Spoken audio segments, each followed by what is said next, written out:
Hello दोस्तों। एक बार फिर 5G स्टडी AK1 में टॉप 25 साइंस के बेहतरीन प्रश्नों के साथ आपका स्वागत है। तो आप लोगों से एक अनुरोध है कि आप लोग हमारे चैनल पर नए हैं तो हमारे चैनल को प्लीज़ सब्सक्राइब करें, लाइक करें और शेयर जरूर करें। तो आइए हम लोग क्वेश्चन पर आते हैं। क्वेश्चन, पौधे में ऐंधा का मुख्य कार्य है। पौधे में कोई ऐंधा कुछ होता है, उसका मुख्य कार्य क्या होता है? खाद्य पदार्थों का स्थानांतरण या जल का स्थानांतरण, फल टूटे फूटे की मरम्मत करना या वाष्प उत्सर्जन में सहायक। तो इसका दोस्तों क्या हो जाएगा सही? पौधे में ऐंधा का मुख्य कार्य होता है खाद्य पदार्थों का स्थानांतरण होता है, खाद्य पदार्थों का स्थानांतरण। शैवाल और कवक के परस्पर सहयोग से बने सजीव पौधे हैं। शैवाल और कवक के परस्पर सहयोग से बने सजीव कौन है? रिक्सिया, लाइकेन, मारेकेंसिया और या फ्यूनेरिया। तो कौन सा हो जाएगा? तो शैवाल और कवक के परस्पर सहयोग से बने सजीवी लाइकेन है। शैवाल और कवक के परस्पर सहयोग से बने सजीव लाइकेन है। यदि टी समयावधि की एक तरंग यू वेग से वी वेग के साथ संचारित होती है तो तरंग दैर्घ्य होगा T/V, VT, 1/VT या V/T। तो कौन सा हो जाएगा? तो हो जाएगा तरंग दैर्घ्य VT। अगर T समयावधि है और V तरंग है तो तरंग दैर्घ्य होगी V/T। ब्यूटेन का आणविक द्रव्यमान क्या है? ब्यूटेन का आणविक द्रव्यमान है क्या? 54 है, 56 है, 58 है, 60 है। तो ब्यूटेन का आणविक द्रव्यमान जो है कितना हो जाएगा? तो ब्यूटेन का आणविक द्रव्यमान जो है 57 हो जाएगा।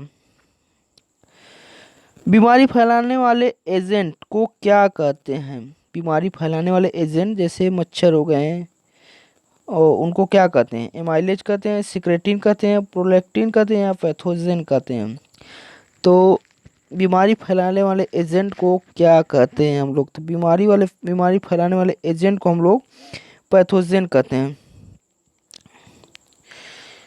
न्यूनतम अभिक्रियाशील धातु कौन सी है? न्यूनतम अभिक्रियाशील धातु कौन सी? सिल्वर, आयरन, कॉपर या गोल्ड? तो न्यूनतम अभिक्रियाशील धातु हो जाएगा तो हमारा गोल्ड हो जाएगा। न्यूनतम अभिक्रिया करता है गोल्ड, जो गोल्ड यानी कि सोना।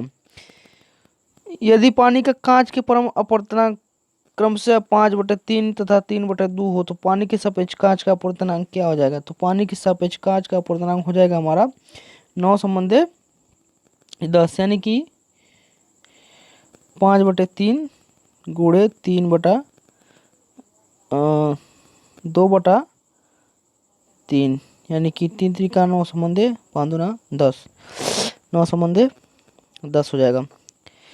जमीन के अंदर रहने वाले जंतुओं को सुरक्षित रखा जाता है। जमीन के अंदर रहने वाले जंतुओं को सुरक्षित रखा जाता है टेरेरियम में या एक्वेरियम में, वाइवेरियम में या इनमें से कोई नहीं। तो जमीन में रहने वाले जंतुओं को सुरक्षित रखा जाता है टेरेरियम में। जमीन में रहने वाले जंतुओं को सुरक्षित रखा जाता है टेरेरियम में। अगला क्वेश्चन, क्वेश्चन नंबर 9 हम लोग देखते हैं। एंटी अमीबा हिस्टोलिटिया से होने वाले रोग का नाम है। एंटी अमीबा हिस्टोलिटिका से होने वाले रोग का क्या नाम है? पिलिया, पेचिस, मलेरिया, टाइफाइड। कौन सा रोग हो जाएगा?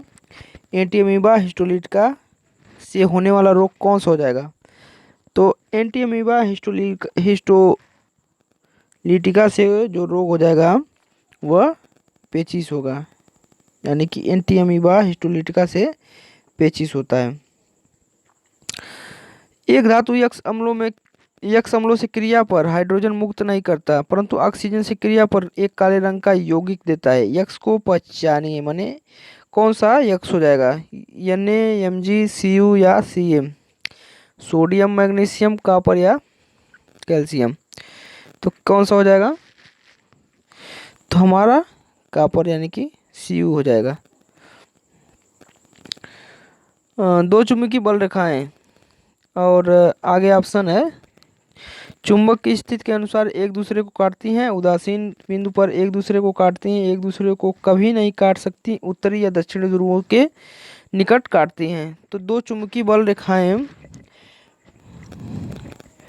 एक दूसरे को कभी नहीं काटती। दो चुंबकीय बल रेखाएं एक दूसरे को कभी नहीं काटती। दो चुंबकीय बल रेखाएं एक दूसरे को कभी नहीं काटती। Al+++ का इलेक्ट्रॉनिक विन्यास यानी कि एल्युमिनियम का इलेक्ट्रॉनिक विन्यास कितना हो जाएगा? तो एल्युमिनियम का इलेक्ट्रॉनिक विन्यास यानी कि 2 और 8 हो जाएगा। 2 और 8 हो जाएगा। कोयले के भंजन आसवन से निम्नलिखित में से क्या प्राप्त नहीं होता? कोल गैस, पेट्रोलियम, अमोनियामय द्रव या कोल तार। तो कोयले के भंजन आसवन से क्या नहीं प्राप्त होता? तो पेट्रोलियम नहीं प्राप्त होगा। कोयले के भंजन आसवन से पेट्रोलियम नहीं प्राप्त होता। पितृस्थ अंकुरण विशेषता है। पितृस्थ अंकुरण विशेषता क्या है? जलीय पौधों की, मरुस्थलीय पौधों की, मैंग्रोव पौधों की या झाड़ियों की।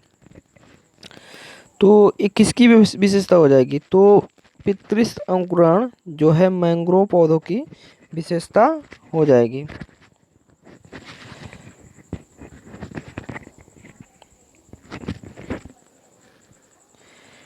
अगला क्वेश्चन, नवीनतम खोजा गया कार्बन का वह अस्थायी अपरूप जिसे अभी हाल ही में खोजा गया है। कार्बन 56, कार्बन 50, कार्बन 16 या कार्बन 20। तो कौन सा हो जाएगा? तो कार्बन 20 जो है अभी नवीनतम खोजा गया यानी कि अभी ये नया है। डाउन सिंड्रोम होता है। डाउन सिंड्रोम क्या होता है? 21वें गुणसूत्र की एक सूत्रता, 21वें गुणसूत्र की त्रिसूत्रता या पुरुष में अतिरिक्त गुणसूत्र या स्त्रियों में एक अतिरिक्त गुणसूत्र। तो डाउन सिंड्रोम हम लोग किसे कहते हैं? तो डाउन सिंड्रोम हम लोग कहते हैं 21वें गुणसूत्र की त्रिसूत्रता को डाउन सिंड्रोम हम लोग कहते हैं। अगले क्वेश्चन पर हम लोग आते हैं, यानी क्वेश्चन नंबर 70 हम लोग आते हैं। जल में घुलनशील विटामिन युग्म है। जल में घुलनशील विटामिन का युग्म कौन सा होगा? बी, सी, डी, के, ए, या ए, डी। तो कौन सा विटामिन जो है जल में घुलनशील हो जाएगा? तो बी और सी जल में घुलनशील होते हैं। बाकी ए, डी, ई तथा के ये सब वसा में घुलनशील होते हैं। तो ऑप्शन हमारा क्या सही हो जाएगा? तो ऑप्शन सही हो जाएगा ऑप्शन ए। उपार्जित लक्षणों का वंशानुक्रम सिद्धांत किसके द्वारा प्रस्तुत किया गया था? उपार्जित लक्षणों का वंशानुक्रम सिद्धांत किसके द्वारा प्रस्तुत किया गया था? डीब्रिज के, लेमार्क के, बिजमैन के या डार्विन के। तो किसके द्वारा प्रस्तुत किया गया था? तो उपार्जित लक्षणों का वंशानुक्रम सिद्धांत लेमार्क के द्वारा प्रस्तुत किया गया था। लेमार्क के द्वारा प्रस्तुत किया गया था। निम्नलिखित में से कौन सा प्रोटीन नहीं है? कौन सा प्रोटीन है? हिपेरिन, केरेटिन, फाइब्राइन या एल्ब्यूमिन। तो कौन सा प्रोटीन नहीं है? तो हिपेरिन जो है ये प्रोटीन नहीं है। बाकी केरेटिन, फाइब्राइन और एल्ब्यूमिन जो है प्रोटीन हैं। एस्कॉर्बिक अम्ल युक्त आहार निम्न में से किस रोग से बचाव करता है? एस्कॉर्बिक अम्ल युक्त आहार निम्न में से किस रोग से बचाव करता है? यानी एस्कॉर्बिक अम्ल जो है किस रोग से बचाव करता है? रिकेटस से करता है कि पेलाग्रास करता है कि स्कर्विस करता है कि बेरिस करता है? तो एस्कॉर्बिक अम्ल युक्त आहार जो है स्कर्वी रोग से हमें बचाव करता है, यानी कि ऑप्शन सी। एस्कॉर्बिक अम्ल युक्त आहार जो है स्कर्वी रोग से बचाव करता है। SO2 का जलीय विलयन है। अम्लीय, क्षारीय, उदासीन या उभयधर्मी। SO2 का जलीय विलयन क्या है? तो SO2 का जलीय विलयन अम्लीय होता है। निम्न में से कौन सा एक अगुहिक जंतु है? इकाइनोडर्म, एनलिडा, आर्थ्रोपोडा या प्लेटीहेल्मिन्थ। तो कौन सा सही हो जाएगा? तो सही हो जाएगा प्लेटीहेल्मिन्थ जो है अगुहिक जंतु, यानी कि ऑप्शन डी प्लेटीहेल्मिन्थ जो है अगुहिक जंतु है। केंद्रक के अलावा किस कोशिका अंग में डीएनए होता है? केंद्रक के अलावा किस कोशिका अंग में डीएनए होता है? तो केंद्रक के अलावा माइटोकॉन्ड्रिया में डीएनए होता है। निम्नलिखित में से कौन सा युग्म सही सुमेलित नहीं है? वेरियोला कवक, लैक्टोबैसिलस जीवाणु, पैरामीशियम प्रोटोजोआ या स्पाइरोगाइरा शैवाल। तो कौन सा सुमेलित नहीं है? तो सुमेलित नहीं है वेरियोला जो है ये वायरस है, वेरियोला वायरस है। बाकी लैक्टोबैसिलस जीवाणु है, पैरामीशियम प्रोटोजोआ, स्पाइरोगाइरा शैवाल है। तो वेरियोला के आगे अगर वायरस, ये क्या हो जाएगा, ते वायरस यानी कि विषाणु हो जाएगा। कोई ऐसा विलेन जो लाल लिटमस को नीला कर देता है, इसका पीएच मान संभव होगा। लाल लिटमस को नीला कर देता है तो पीएच मान संभव होगा। तो पीएच मान क्या संभव हो जाएगा, तो पीएच मान इसका संभव हो जाएगा 10, यानी कि वह क्षारीय होगा।